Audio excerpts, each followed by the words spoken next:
In this video, I'm going to tell you 5 reasons why casual mode is the future of TF2, and by future I mean new players. You know, new players joining the game to compensate for old players quitting the game, leading to a general player count increase. And so out of all the 5 reasons, I think reason 3 will surprise you and reason 4 is going to be the most important one. So with that being said, let's begin the video. First reason, comp is hard to get into.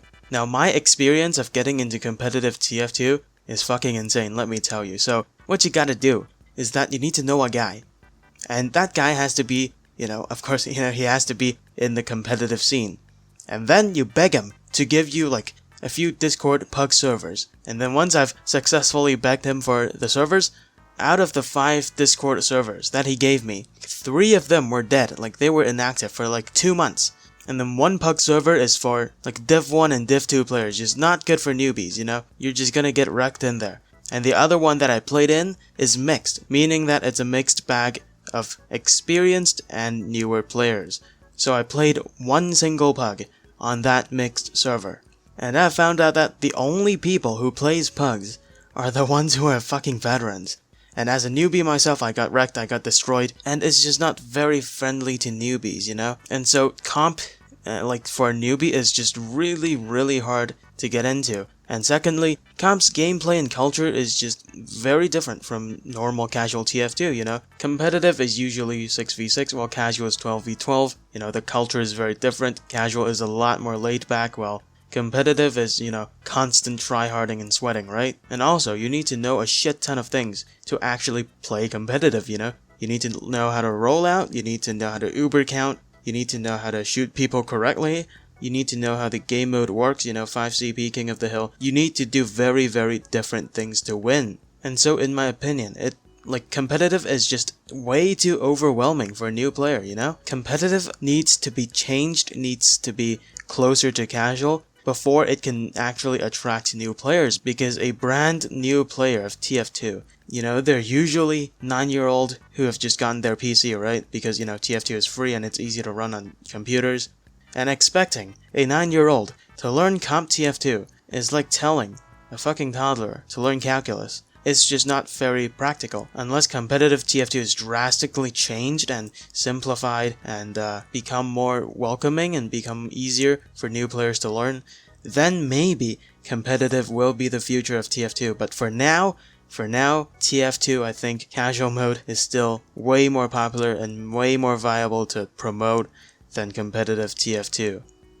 Alright, reason 2. Community servers are kinda meh. Let me explain. Community servers, they sound good, but they suck balls in practice, okay?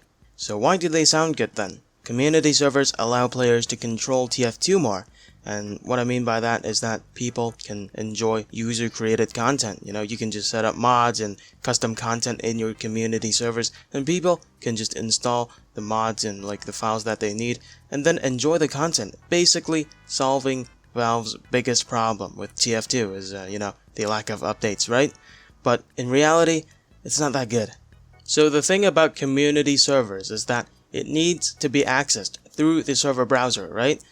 And if you've ever used the server browser, then you will know that the fucking menu sucks. It looks like shit. It looks like a thing that tells you not to play on community servers. It just looks so bad. The UI is unintuitive, it's ancient, it's very buggy, and the servers that it recommends to you, it's just, based on ping. It doesn't have a good queuing system. You often find servers that literally have no players or have like 1 to 2 players in them. And even if you find that one decent server that you kind of want to play on, but you might also find out that you will have 300 ping on that server. And sometimes when you connect to a server, it downloads like 20 gigabytes of files for you. I don't know why. It's such a horrible feature, but like you have no way of knowing what you're gonna download before actually joining the server, And it's pretty disturbing. And the worst thing about community servers is that it doesn't attract new players. And I mean, like, again, brand new players that have just installed the game, because why would they want to navigate through a menu that looks like this when they could just press a button and play in casual, And also, community servers, they also have like really weird rules and like weapon balances that the server owner has made, and it's often not very easy to understand them when you're brand new to the server. And that also makes new players not want to play on community servers as well. And if you don't really believe in what I'm saying, that's fine, but ask yourself, do you actually see brand new, clueless players roaming around in community servers? Like, you might find 1 to 2, like, if you're lucky, but like, most new players play on casual. And if that's what new players do, then we must focus on casual, because new players, they are the future of the game. So spending all your time making like really good community servers, that's amazing. But you need to understand that community servers just aren't going to attract new players.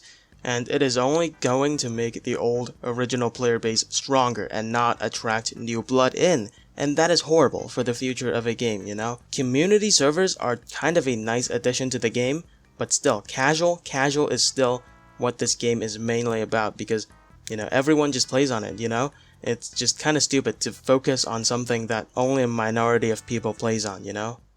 Reason number 3, casual is pretty good for new players. Alright, so the thing about casual is that the culture is really laid back. Like, if you make a mistake, nobody really cares. If you drop an Uber, nobody really cares, because it's casual, right? And this culture really allows newbies to learn the game without being called racial slurs or being insulted by toxic players. And they can slowly get used to the game without being disturbed. They can learn the maps, they can learn how the weapons work, they can learn how the classes work, and generally enjoy the game without being too stressed out. And casual, again, I've mentioned it before, it's really easy to get in a server. You just click a button and then you're in a queue, just like every other game. And if it's like every other game, it means that new players get used to how it works really quickly. And what makes casual better is that it's the most popular game mode. Although like people kind of hate it, aimbots are everywhere, random crits are enabled, it's still being played. And I think unless big changes happen,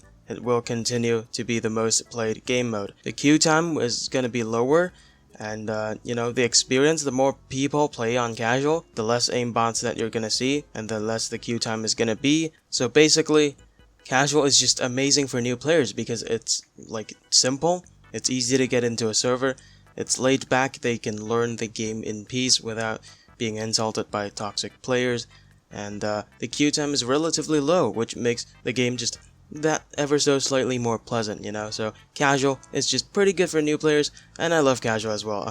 When I stream on Twitch, I basically only play casual. So here we are at the most important reason number 4. The game is balanced towards casual. So, as mentioned before, competitive needs to be modified to work, and it also needs specific map pools because, not every map works in competitive, right? But in casual, you have like no map restrictions, and there are no game mode restrictions either. That means like in casual, almost 100% of the game can be experienced, the full fat TF2 experience. And also, it's not only game modes and maps, it's also about weapons, like weapons such as the Eternal Reward, Islander, the Black Box, the Conch. These are like kill-based weapons that only work in 12v12 because, in 6v6, there are less players, right? And so you would also get less kills, and these weapons aren't going to be as effective. And casual really allows you to, utilize all the weapons that you want to. And even when you're using like subpar weapons to experiment, it's still fine because, well, no one cares as long as you have fun using those weapons. Then it's gonna be fine, And so what I'm trying to say here is that casual is the like only way to enjoy like the full fat TF2 experience. All the weapons can be used, all the maps can be played. Since it is 12v12, like players are just everywhere, There's never really a dull moment in a full casual match, and this is what I like about casual. You get the full fat TF2 experience. Alright, reason number 5, the final reason. Casual makes the game just a bit more unique, and before elaborating on that, let me just thank you, like not a lot of people actually stay this long for the video, and I would just want to thank you for watching this long, not clicking away. Thank you very much.